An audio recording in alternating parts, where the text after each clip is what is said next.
13 वर्षों से आपकी सेवा में कार्यरत नागफनी टूर्स एंड ट्रेवल्स आपके लिए लेकर आया है। इस दिवाली, नवंबर और दिसंबर की छुट्टियों में श्री समेत शिखर जी पंचतीर्थ यात्रा का सुनहरा अवसर अब बुकिंग पर पाएं। अतिरिक्त छूट हमारे साथ करें। एक दिव्य और सुविधाजनक यात्रा जहां मिलेगा आपको शुद्ध जैन भोजन। तो देर किस बात की, आज ही संपर्क करें महावीर जी एवं भूपेंद्र जी जैन से। मंदिर में बनाने के बाद उसके बाद तुरंत बनाने की प्रतिष्ठा के पहले त्याग होना चाहिए। जो लोग अपने मंदिर में वेदी प्रतिमा बनाकर अधिकार रखते हैं उनकी बहुत बर्बादी है। 3 पीढ़ी के बाद उनका अधिकतम, वो तो उसी दिन से शुरू हो जाता है, लेकिन थोड़ा बहुत पुण्य है, 3री पीढ़ी के बाद उनका ऐसा धीरे धीरे ह्रास होता है कि उनके वंश में नाम लेने वाला नहीं बचता। मंदिरों में अधिकार मूर्ति पे, क्योंकि तुमने मूर्ति दान की है और मूर्ति कह करके अब वो प्रतिष्ठित हो चुकी है, अब तुम्हारा कोई अधिकार नहीं, मंदिर पर कोई अधिकार नहीं। बड़े बड़े सेठ लोग बर्बाद क्यों हुए?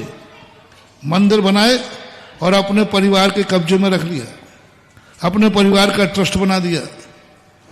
पता चला बड़े बड़े सेठ, हम पूरे भारत में देखते हैं, जिन जिन सेठों ने मंदिर बनाए और अपने परिवार के कब्जों में रखे, परिवार के ट्रस्ट बनाए, वे 2-3 पीढ़ी के बाद धराशायी हो गए। वो हुकूमत नहीं रही, वो वैभव नहीं रहा। मतलब 80-90% लोगों को कह रहा हूं मैं, क्योंकि पूर्वज बना के जाते हैं बच्चों के, वो तो रूप रहते नहीं है, वो तो समर्पण होता नहीं है। इसलिए ये कभी गलती नहीं करना चाहिए।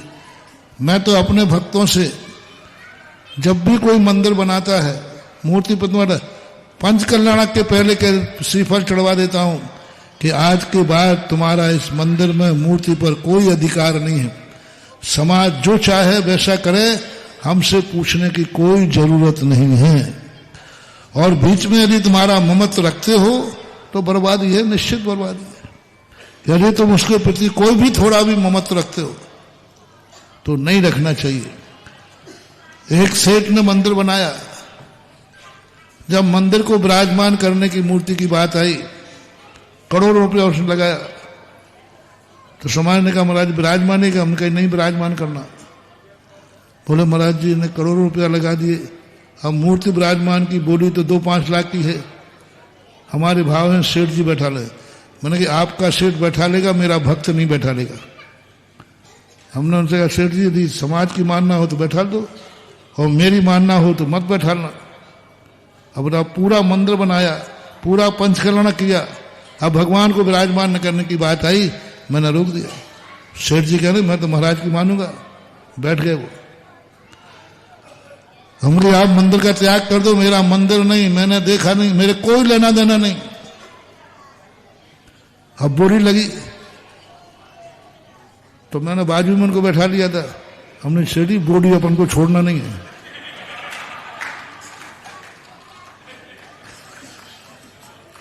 पहले बैठालते तो मालिक बन के बैठालते, और अब बैठा लेंगे तो सेवक बन के बैठा लेंगे। ऐसे ऐसे लोग देखे जिनकी आज 7 पीढ़ियों में भी दिन दूने रात चौगने बढ़ रहे हैं, जिन्होंने पूरा मंदिर बनाया, अंत में जीना की एक सीढ़ी रह गई, समाज के सामने झोली फैला दी, भैया हमारे पास जितना धन था मैंने सब मंदिर में लगा दिया, अब एक सीढ़ी बनाना है, ऊपर का कलशारोहण करना है। इसके लिए आप सब लोग थोड़ी थोड़ी दान राशि दे दे तो वो एक नीचे की सीढ़ी बन जाए और कलशारोहण हो जाए। लोग कहने सेठ जी आपके यहां पैसे की कमी, आपके लिए इतना सब एक सीढ़ी बनाने को पैसा नहीं है। अरे भैया ये सब अपनी अंदर की बातें हैं, अब क्या करें, आप तो दीजिए। सबने दे दिया और सीढ़ी बन गई, कलशारोहण हो गया।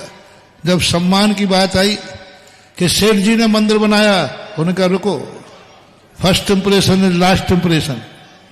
पहली सीढ़ी समाज की, आखिरी कलशा समाज का, बीच का तो कोई मतलब ही नहीं। क्यों नहीं फैलेंगे इनकी 7 पीढ़ियां? पूरा मंदिर बनाकर सीढ़ी समाज की कर दी, कलशारोहण मंदिर मेरा कहां है? पहला कदम समाज की सीढ़ी पर कलशारोहण।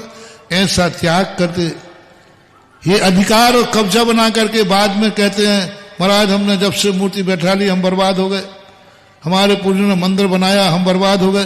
बर्बाद हो गई, ये अतिशय है। मंदिर बनाने वाला, मूर्ति बैठाने वाला यदि अपना अधिकार रखता है तो ये बर्बाद हो गई। ये धर्म का अतिशय है, चमत्कार है, बहुत बड़ा अतिशय है। इसको कम विपदा नहीं मानना, अतिशय है, चमत्कार है। इसलिए सदा मंदिर आदि धर्म कार्यों पर, धर्म आयतनों पर अपना कभी अधिकार नहीं जताना। तुरंत त्याग दो, समाज जाने, समाज के काम जाने।